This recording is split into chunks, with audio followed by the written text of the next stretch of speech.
Hooty hoo, all my stock market gamblers. Welcome today. I'm Tall Mike. So glad you're here. Well, what's going on? We reached that 5,000 number on the S&P. That was headline news. New record high, right? The Moon Boys thought we're going to 10,000. Most of them still think we're going to 10,000. That's not the way I see it. I see this market coming in. I see it starting to come in. It's going to continue. Look at a leading indicator. Look at Apple Computer. Apple Computer has fallen below its 200-day moving average. Fallen below the 200-day. Hasn't done that in a very long time. But you see, if it stays down below that 200-day, the NASDAQ is going to come crashing down. Now, this is just my take. Yours may be completely different. Moon Boys think we're going to double from here. They think it's a new bull market, but it's really not a new bull market. When you think about, okay, what do financial planners do? They put you in this kind of buy and hold philosophy, 60-40, 60% stocks, 40% bonds, and they tell you just to hold it. Now, if you did that 2 years ago, where would you be? You would be down quite a bit of money. Look at the Dow Jones is 30 stocks. Let's look at the Russell. The Russell's 2,000 stocks. The Russell index is down about 15% for the last 2 years, down 15%. What about the TLT? The TLT is the 20-year bonds, right? 20-year bonds down about 30% for the last 2 years. So if you had that 60-40 buy and hold philosophy that they all tell you is a great thing to do, you would be down a lot of money. You go, where is this new bull market that all these moon boys are talking about? Well, it's just not there, and it's probably not going to happen. That's just my take, right? Your take may be that the bull market is here and we're going to 10,000. That's okay. You know, we have to have difference of opinion. That makes the market, and that's all right. But my take is this market's going to come in. It's going to come in quite hard, and it's going to get really ugly. That's my take. All right, let's get over to the real estate end of things. How about the housing market? All right, so 2023 was slower than 2008. 2023, we sold less homes than 2008. That's interesting, right? Okay, so why aren't prices down yet? We're going to talk about that. But 2023, you would have to go all the way back to 1995, all the way back to 1995 to find a slower time in the marketplace. Now, the difference between 2023 and 1995, there's about 1 million more real estate agents. I know because I'm a real estate broker. So realtors are not making a lot of money right now because there's so few transactions. So realtors are not getting rich right now, but it's very slow. But yet prices, I will admit, have held up relatively high, about 10% less than where Billy Bob got out at, but you're still close to the top, right? Now, why aren't there any more transactions? Well, the sellers aren't selling yet. Why? Well, because they're locked in, right? 2.8%. Sellers aren't selling, so it's buyers. They got nothing to buy, right? Well, they can't buy at these prices anyways. These prices are unaffordable. But you see, why aren't the sellers selling? Let me think. Well, they haven't had enough stress in their life yet. There's not enough stress. Now, the stress is starting to happen as we speak. If you live in Florida, you're going to see the stress of your insurance policy. Insurance policy that was $2,000 2 years ago is now $8,000 a year. Okay, that's a little bit of stress, right? A little bit of stress.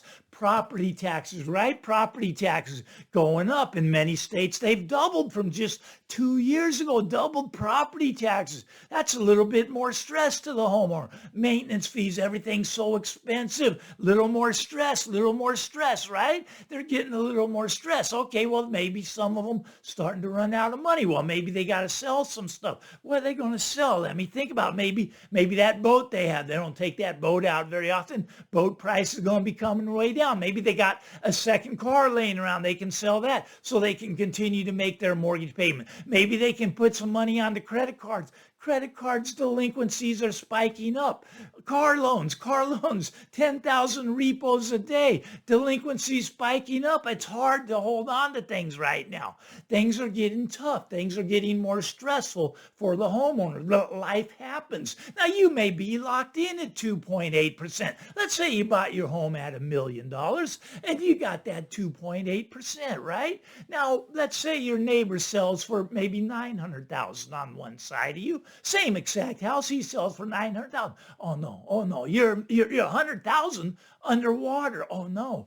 Oh, that's not good. That's not good. Well, let's say the neighbor on the other side, he decides to sell for 800,000. Same exact floor plan, same exact house. You paid $1 million. He sold for 900. He sold for 800. See, it's a stair step down. Now this next guy going to come and sell at 700. Now, if you want out at 700, it's still going to cost you what? I don't know, $60,000 to get out. So you just lost $360,000. You're $360,000 underwater on your $1 million home. But Mike, that could never happen in my area. Well, let's say it does, but you're locked in at 2.8%, so you're not going to sell. You're going to hold on. You're going to keep making your payment. Now you're going to keep doing repairs on the property. Let's say, well, if the heater goes out, you got to fix that, right? Let's say the roof starts to leak. Are you going to fix that? That puts you farther in the hole, farther underwater, right? Are you going to pay your property taxes? Those went up, right? They went up. Are you going to pay them? I don't know. You're $350,000 underwater. Are you going to make that payment? This could never happen in my area. It's impossible, Tall Mike, what you're talking about. Look, you're going to see some very strange things. We're going to live through some really interesting times are coming. I mean, you're going to see changes in the United States in the next 2 to 3 years that you are not even going to believe. And most of it's not going to be good. Now, I hope and I pray that it is good. But what I see coming is not pretty. It's downright ugly. I think that you're going to see home prices selling, 30, 40, 50% off of where they are now. But Mike, that's impossible. The cost to build a house keeps going up. So my house is going to go up with the cost to build. I got news for you. Houses are soon going to be selling below the cost to build another one. Below the cost. Now, this happened before. You say it can't happen. It has happened. Has happened in the U.S. already. Look, I was a young guy then back in the 80s. I was taking my real estate appraisal class, sort of the brokerage license, right? And it was unbelievable. Houses were selling below the cost to sell. I asked the professor, how do we appraise these? He goes, you got to place a negative value on the land. And to me, that was just fascinating. How can land have a negative value? I would say that's impossible. But that's how they were appraising homes back then, because they were selling below the cost to build a new one. And this will happen eventually again. It's just what's going to happen. You see, the Fed has artificially inflated this bubble, the world's largest real estate bubble ever. But Mike, we're not in a bubble. We can just print money. We got modern monetary theory. We're just going to print the money. The Fed's going to lower the rate back to 0%. They're going to start QE all over again. They're going to print the money, Mike. You're crazy. You're just an old boomer. And you may be right. The Fed may lower rates to 0.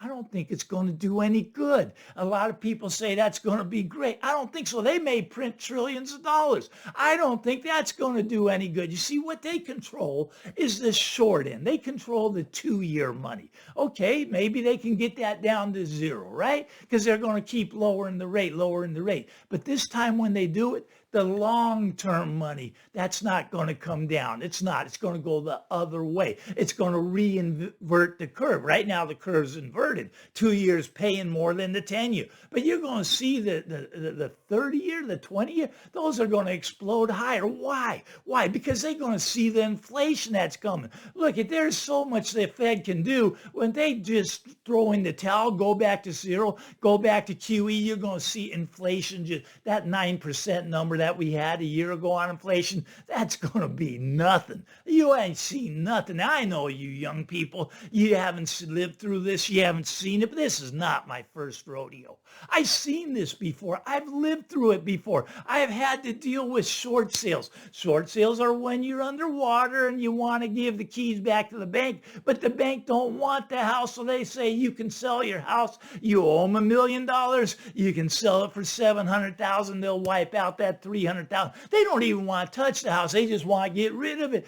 Banks are in a lot of trouble. They're going to take big hits, big losses on commercial real estate, but they're also going to take those hits on residential real estate when it starts to be the death cycle that just starts circling the drain. I know this isn't what you want to hear if you just bought your house, but this is how things are going to play out. It's a little bit scary, right? Okay, so what I'm talking about with these bonds, right? These bonds, let's say there's a 30-year bond auction, and what if nobody comes to buy? What if nobody comes to buy? You would have what's known as a flash crash. Flash crash in the bond market, meaning bonds would go down. But what would rates do? Rates would spike up 10, 20% on the long. And okay, so you go, but Mike, the Fed will never let that happen. They'll come in and buy every bond.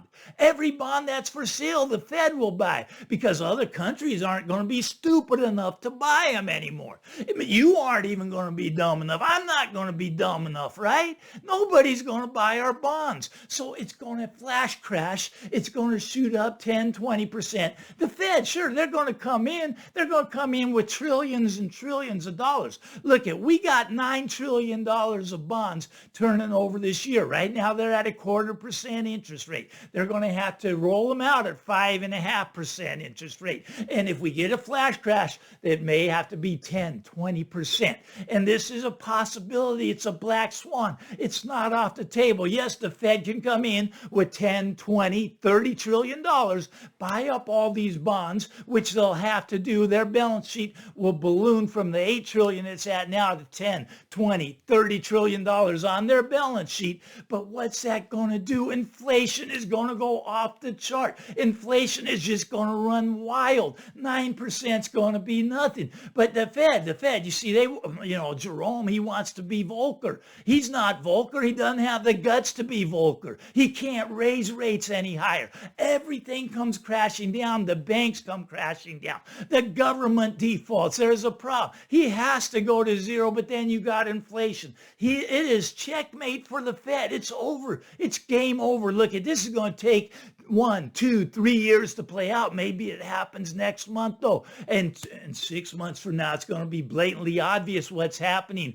6 months from now is going to be very different than it is right now. You moon boys, I know you think your house is going to double, triple, quadruple from here. You're in the Dave Ramsey school, the Barbara Cochran school. You think that stock market's going to double and triple from here. And all that is possible. It's called hyperinflation. Hyperinflation. But what's a house going to do compared to the price of gold? It's going to get chopped in half, maybe more, because gold will be going up with inflation, and it just other stuff will not be able to keep up if we hyperinflate. And hyperinflation is not off the table. But Mike, we got the reserve currency. Reserve currency has never hyperinflated. Look, there's a de-dollarization going on right now. We've lost the petrodollar already. Petrodollar going away. It's starting to chop at the dollar. People are not using it. People want to get out of it. Once we weaponized that against Russia, other countries took note. They took note. Yes, they can't get out of it overnight. They can't put the BRICS together. That will be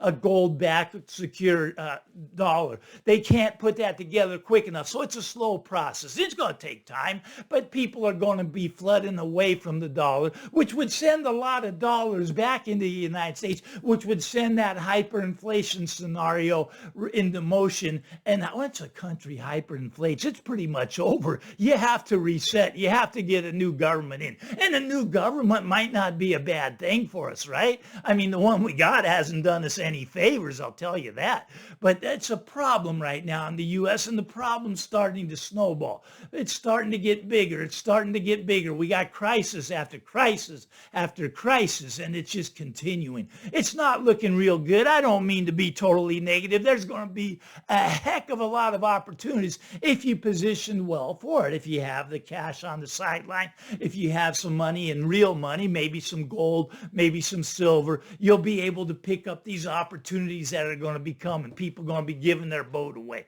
be giving their second car away, be giving their house away. You know that houses right now, 1 out of every 5 houses is owned by an investor. They're not going to want them once they start going down. They're going to be dumping them on the market so fast. There's no shortage of inventory out there. New homes already have an 8-month supply. New homes are already overbuilt. They're trying to get them to market as quick as they can. I just sold a new home over the weekend. I love selling a new home because they won't let the broker touch anything, but I still get paid, and I like that. Anyways, I'm Tall Mike. If you like this stuff, I might have got a little carried away today, but that's all right. Give me the thumbs up anyways, and punch that subscribe button, and get out there, everybody, and enjoy the day. Get out there now. Bye-bye.